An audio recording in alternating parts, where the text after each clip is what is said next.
మొన్న ఈ మధ్యన రష్యాకి సంబంధించినటువంటి యుద్ధ విమానాలు, డ్రోన్లు నాటో దేశాల్లోకి వెళ్ళి ఉక్రెయిన్ మీద వరకు ఎవరు అడ్డుపట్టలేదు. కానీ ఎస్తోనియా గగనతలంలోకి రష్యా యుద్ధ విమానాలు వెళ్ళినాయి. ఆ విషయాన్ని నాటో ప్రకటించింది. అయితే అబ్బాయి అట్లాంటిది ఏం చేయలేదని అప్పుడు రష్యా వాదించింది. అదే సందర్భంలో నాటో పరీక్షించే చర్యలు కావచ్చు అని అప్పట్లో రష్యా వాళ్ళు వాదించారు. అంటే నాటో వాళ్ళే అట్లాంటి డ్రామాలు ఆడుతున్నారన్నది. ఇకపోతే పోలాండ్ గగనతలంలోకి డ్రోన్లు చొరబడ్డాయి. వెంటనే అటు ఇటు కూల్చేశామని అప్పుడే డచ్ వాళ్ళు ప్రకటించారు. అయితే అదో తప్పు కారణంగా టెక్నికల్గా జరిగింది తప్పించి కావాలని చేయలేదంటూ రష్యా వాదించింది.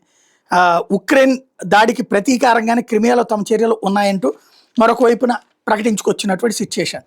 నాటో మద్దతు లేకుండా కీవ్ అటువంటి ఆపరేషన్లు చేయలేదు. ఎందుకంటే రష్యాకి సంబంధించినటువంటి కీలకమైనటువంటి ఆయిల్ స్థావరాల మీద పెద్ద ఎత్తున దాడులు చేసింది ఉక్రెయిన్. నాటో దళాల సహకారంతోనే చేసుకొచ్చింది. ఆ నేపథ్యంలో కావాలని నాటో దేశాలకి ధమ్కి ఇచ్చింది రష్యా అన్నటువంటిది అందరికీ అర్థమైంది.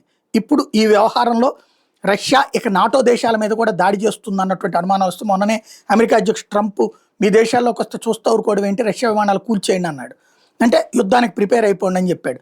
ఇప్పుడు తాజాగా ఆ ట్రంప్ సూచనల మేరకు అనుకోవచ్చు, లేదా వీళ్ళందరి ఫీలింగే కావచ్చు, మాస్కోలోనే అంటే రష్యా నేతృత్వంలో మాస్కోలోనే ఉన్నటువంటి బ్రిటన్, ఫ్రాన్స్, జర్మనీ దేశాల రాయబార కార్యాలకు సంబంధించిన దౌత్యవేత్తలు తాజాగా మీటింగ్ అయ్యారు. రష్యా MiG-31 ఫైటర్ జెట్ చొరబాట్ల మీద తీవ్ర ఆందోళన వ్యక్తం చేశారు.